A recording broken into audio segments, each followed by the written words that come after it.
Olá, boa tarde.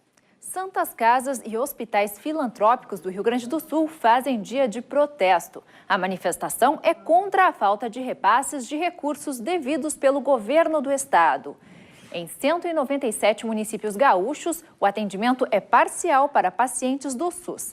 Na capital, apesar da mobilização, o atendimento ocorre normalmente.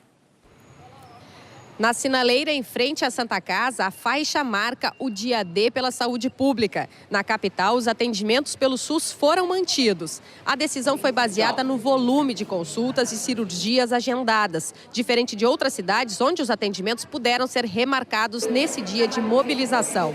O protesto aqui foi simbólico, atrasando os serviços em mais ou menos uma hora. Os funcionários distribuíram folhetos e explicaram a situação aos usuários. É uma preocupação para a gente, né, que precisa desse tipo de atendimento, né? É uma preocupação. O governo está fazendo, antes a gente não via, agora a gente vê real como é que é. Porque eu, aqui na Santa Casa, sempre fui muito bem atendido. As Santas Casas e hospitais filantrópicos reclamam o atraso no pagamento de 2 parcelas do ano passado do incentivo aos hospitais e do anúncio do corte total previsto para esse ano pelo governo do estado, do chamado IOSP. Até agora, o valor chega a 207 milhões de reais e pode chegar a 432 milhões caso o estado não volte a pagar o incentivo. Na apresentação dos números das 245 instituições para uma série de autoridades do estado, os gestores anunciaram que a situação é crítica. A Santa Casa de Porto Alegre já solicitou à Secretaria de Saúde de Porto Alegre a redução dos atendimentos pelo SUS. A expectativa é de que até junho sejam 118 leitos a menos, além da redução de 18% nas consultas eletivas e de 13% nos procedimentos cirúrgicos e obstétricos por ano. O objetivo é diminuir de 100 milhões para 70 milhões o déficit anual da entidade. Corte que afeta diretamente o custeio dos hospitais, e era o recurso que vinha do Estado para reduzir o déficit anual que os hospitais têm, superior a 400 milhões. Como nós temos a responsabilidade pela gestão, e se não fizermos isso, nós vamos fechar os nossos hospitais logo ali, cabe a nós, num último apelo, fazer o que estamos fazendo hoje e anunciando que iniciamos o processo de desmonte de parte das nossas instituições para poder sobreviver. A Secretaria de Saúde do Estado informou que só deve se manifestar à tarde sobre os repasses aos hospitais filantrópicos. E seguimos falando sobre mobilização. Agentes, secretários de escola e professores da educação infantil e do ensino fundamental de Canoas paralisaram suas atividades nesta manhã. O principal item em discussão é a mudança na forma de pagamento do reajuste da categoria. Professores e agentes de educação se reuniram em frente à Prefeitura de Canoas. Entre as reivindicações estão a volta do pagamento no último dia útil do mês, a contratação de novos professores e a manutenção do reajuste quadrimestral, que não será pago em maio. Os professores de Canoas recebiam reajuste salarial em janeiro, maio e setembro. Mas uma lei municipal mudou a regra e o reajuste passará a ser pago em uma única parcela no final do ano. A gente acha que tem dinheiro. Nós esperamos que ele nos dê uma posição, porque até agora não deu nada. Só alego a falta de arrecadação para o não pagamento em dia, que o nosso pagamento era até 30 do mês, do final do mês, agora ficou para o dia 5, até o 5º dia útil do mês subsequente. Essa foi outra alteração que foi feita na lei também. A Rede Municipal de Ensino de Canoas conta com 84 escolas e 2.146 professores. Segundo o sindicato, 2 escolas não funcionaram hoje pela manhã. A Prefeitura garante que a paralisação não afetou as aulas. Na Escola Ícaro, que atende 350 alunos no centro da cidade, as aulas aconteceram normalmente. O secretário de Educação diz que a pauta de reivindicações dos professores está sendo atendida. Segundo ele, o pagamento do salário no último dia útil do mês voltará a ser feito em setembro. Os professores aprovados no concurso público de dezembro já estão sendo chamados. A pendência é o reajuste quadrimestral. O reajuste está garantido, o que houve em função do quadro financeiro do país e do município, houve uma mudança na legislação em que esse reajuste, em vez de ser pago a cada 4 meses, como era, será pago como um todo ao final do ano. Na próxima sexta... Escrivães e agentes da Polícia Federal realizam em todo o país um ato público de protesto contra uma proposta que tramita na Câmara dos Deputados, estabelecendo autonomia funcional, administrativa e financeira para a corporação. Segundo os funcionários, se aprovado o projeto, haverá autonomia de decisões apenas para os delegados, com prejuízo para os demais servidores. A chamada PEC 412 é datada de 2009. Na manifestação, que em Porto Alegre aconteceu na frente da sede da Polícia Federal na Avenida Ipiranga, os agentes afirmaram que manterão a mobilização nas próximas semanas, ampliando o debate sobre a proposta. A categoria considera que existe o risco da diminuição do controle do Ministério Público e dos poderes executivo e legislativo sobre a corporação. A Polícia Civil deflagrou na madrugada desta quarta-feira a Operação Maria, de combate ao tráfico de drogas. Nesta etapa, 8 pessoas foram presas na Vila Nazaré, na zona norte de Porto Alegre. Além das prisões, os policiais apreenderam meio quilo de maconha, 11 buchas de cocaína, 15 pedras de crack, balanças de precisão, celulares e dinheiro. Um Honda Civic que era utilizado para abastecer pontos de tráfico também foi recolhido. As investigações duraram 3 meses. Economia inteligente, tecnologia e inovação é o tema do Fórum Internacional de TI do Banrisul, que teve início esta manhã no Teatro do Bourbon Country. O evento, que está na sua 8ª edição, tem o objetivo de discutir as tendências do mercado de tecnologia da informação em vários setores do país. O painel que abriu a edição do Fórum Tecnologia e Inovação na Esfera Governamental discutiu o uso dessa ferramenta na administração pública. Um dos painelistas, o presidente da Procergs, Antônio Ramos Gomes, falou sobre a necessidade de agilizar e reduzir os custos dos serviços oferecidos pelo setor público.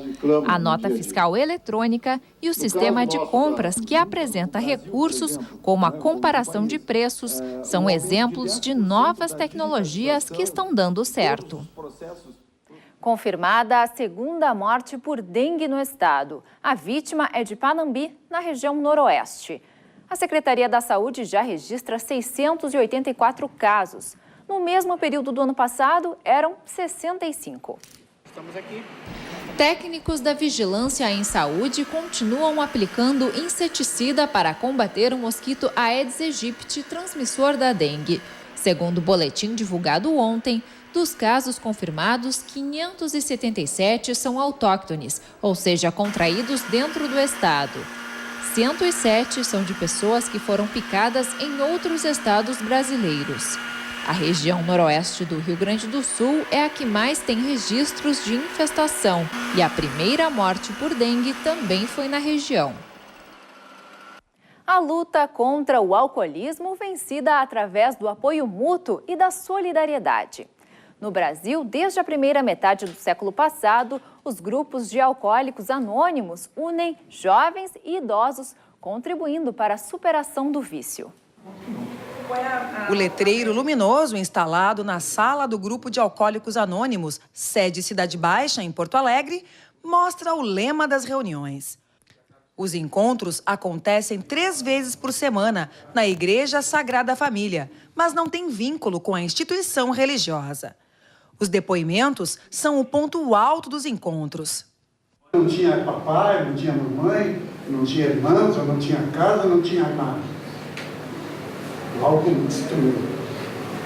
E aí me tiraram os documentos e eu fui à luta, né? A pessoa, através da troca de experiência por esperança, ela consegue se identificar, e se tornar iguais. Os iguais se entendem, Nós não somos, a gente não estuda a doença, mas consegue entender o íntimo do alcoolista, porque a pessoa que está chegando somos nós ontem, não? Ela está com o mesmo problema, então não tem censura, não tem crítica, não? Só tem carinho e afago. Sem colocar uma gota de álcool na boca há 26 anos e 10 meses, Carlos, de 64 anos, lembra como era a sua vida quando bebia e o que mudou quando entrou para o AA. Nos primeiros 3 anos foi muito difícil eu permanecer aqui dentro, porque a vontade de beber era diária, né? Diária, e não sabia nem o que eu estava fazendo aqui dentro. Mas através dos contatos com os outros companheiros, de participação nos eventos, e aí fui gostando da nova maneira de viver, né? Existem mais de 200 sedes do AA espalhados pelo Rio Grande do Sul. Confira no site mais informações. E em cada grupo de 25 a 30 pessoas dos Alcoólicos Anônimos, pelo menos 5 são jovens, o equivalente a 20% dos integrantes. Segundo o Conselho da Associação Brasileira de Estudos sobre o Álcool e Outras Drogas, o conselheiro Sérgio de Paula Ramos, o número de pessoas entre 18 e 24 anos vem aumentando drasticamente em Porto Alegre. Carla Bica, psiquiatra e especialista em dependência química, por que os jovens estão bebendo mais? Boa tarde. Boa tarde. Os jovens estão bebendo mais pelo fácil acesso hoje que nós temos ao álcool. Esse acesso sempre foi bastante facilitado e cada vez mais, e também por o excesso de tipos de bebida que são mais atraentes aos jovens. Nós temos um aumento que se mantém a cada ano entre essa juventude, e o que é bastante preocupante é que hoje as meninas estão bebendo até mais do que os meninos. E que é um outro detalhe importante, porque nós mulheres temos metade da capacidade fisiológica para tolerar o álcool. Então essas meninas provavelmente terão problemas muito precocemente e muito antes dos meninos chegarem a ter problemas. Há 20 anos, nós não tínhamos dependentes de álcool tão jovens. Hoje, nós já conseguimos fazer diagnósticos de dependência de álcool com 13, 14, 15 anos de idade. Existe também a influência, né, de amigos e colegas. Este é um fator que também contribui para o consumo de álcool? Com certeza, eu acho que o meio ambiente que a pessoa vive, tanto familiar, que muitas vezes os pais são muito permissivos com o uso de álcool. A maioria das crianças tem seu primeiro uso de álcool dentro da própria família. E depois o meio ambiente. Então, os amigos são fatores importantes para fazer beber. E também, muitas vezes, que a gente não percebe, os adolescentes sofrem de outras psicopatologias. Por exemplo, um adolescente deprimido que tem que ser exposto a uma festa, que tem que chegar na menina, muitas vezes usa o álcool como uma automedicação. Bom, e esses jovens e adolescentes, enfim, que consomem álcool, enfim, desde jovens, assim, eles têm mais chances de ser alcoólatras no futuro? Com certeza. Quanto mais tarde nós começarmos a nos expor a substâncias químicas em geral, menor é a nossa chance. A dependência do álcool ela é multifatorial. E se eu dou o azar de juntar a hereditariedade, o meio ambiente, mais a exposição precoce, mais uma psicopatologia, eu sou cada vez mais vulnerável a esse álcool. Nós estávamos falando da família, então, quando a família permite ao jovem tomar um pouquinho de bebida alcoólica, isso pode ser prejudicial? Com certeza, nós temos que pensar que a família não é soberana às leis. E a lei diz que menor de 18 anos não pode beber, é proibido. Então, álcool para menores de 18 anos é uma substância ilícita, é proibido. E muitas vezes a família acha, não, é na minha casa, eu é que sei, eu é que mando. Só que por que nós temos essa lei? Porque muita gente estudou e nos mostrou que aos 18 anos nós somos um pouco menos vulneráveis às dependências. Então, por isso que a gente, em outros países, tipo os Estados Unidos, a menoridade por álcool é até 21 anos. Por quê? Porque nós estamos protegendo essas pessoas, nós teremos menos dependentes de álcool, que é menos ônus social, que é o menor ônus para o sistema de saúde e tudo isso. Então, as famílias que são permissivas com álcool, elas estão fazendo um desserviço para o seu adolescente e para a comunidade. Tá certo. Então, é preciso procurar ajuda, né? Com certeza. Eu acho que é importante, assim, aquele adolescente que toma um porre, coisa já é de prestar atenção. Ah, foi só uma vez, só bebeu hoje. Bom, mas significa que ele já não sabe beber, que ele já tem uma vulnerabilidade, né? E quando as pessoas, esse uso de álcool se torna mais frequente, quanto antes nós procurarmos ajuda, é melhor. É muito mais fácil tratar alguém que está abusando de álcool do que alguém que já está dependente. Tu imagina dizer para um adolescente de 16 anos dependente de álcool, pô, tu não vai poder beber nunca mais na tua vida. Então é muito complicado. Então tem que pedir ajuda. A família tem que estar atenta também. Bom, Carla Bica, psiquiatra, muito obrigada. Então, eu que agradeço. Uma boa tarde. Boa tarde. Agora vamos falar de esporte. O Caxias do Sul Basquete está a uma vitória do título da Liga Ouro da modalidade. Na série melhor de 5 jogos, a equipe caxiense, jogando em casa, venceu as 2 primeiras partidas contra o Sport Recife. Nesta quarta-feira, a partir das 8 da noite, acontece o terceiro confronto em Recife. Se o time gaúcho vencer, está garantido no NBB 2015-2016, a primeira divisão do basquete brasileiro. Se os pernambucanos vencerem, acontece uma quarta partida também em Recife. A Escola Superior de Educação Física da URGS, a ESEF, está completando 75 anos. Entre as ações para marcar a data, a instituição está lançando um guia do Centro de Memória da ESEF. Para falar sobre a longa história da ESEF, nós vamos conversar agora com o diretor da escola, Alberto Repoldi Filho. Boa tarde, Alberto, tudo bom? Boa tarde. Bom, 75 anos, né? É hoje que está sendo comemorado? Sim, hoje. Hoje completamos 75 anos. No dia 6 de maio de 1940, estamos criando aí a Escola de Educação Física da URGS. Com muita história para contar nesses 75 anos, com certeza. Sem dúvida, né? Foi uma história muito longa, eu diria, de muitos desafios que se colocaram ao longo desses 75 anos. Né? Se nós pudéssemos, talvez, sintetizar alguns princípios que têm orientado a nossa escola, eu diria, por um lado, a tradição, né? Então sempre é importante que se olhe para trás e veja o que nos foi legado pelas gerações anteriores. Então isso é algo que as novas gerações procuram respeitar sempre, a tradição, e ao mesmo tempo a ruptura, a inovação. Quer dizer, é um novo contexto, é uma nova realidade social, econômica, política. Os desafios na área da saúde, da educação são outros. Então, nós precisamos também ser criativos e inovarmos, né? E junto a isso, sempre, desde o início da nossa história, o compromisso social, né? O compromisso com a nossa comunidade, Porto Alegre, o Estado, né? E eu diria mais recentemente até as preocupações do impacto mais nacional. Pois é, a ESEF é utilizada não apenas pelos estudantes da URGS, né? Tem atividades abertas à comunidade também? Sim, nós temos muitas atividades para a comunidade, né? Elas envolvem desde crianças bem pequenas, por exemplo, né? Temos atividades com crianças de 3, 4 anos, né?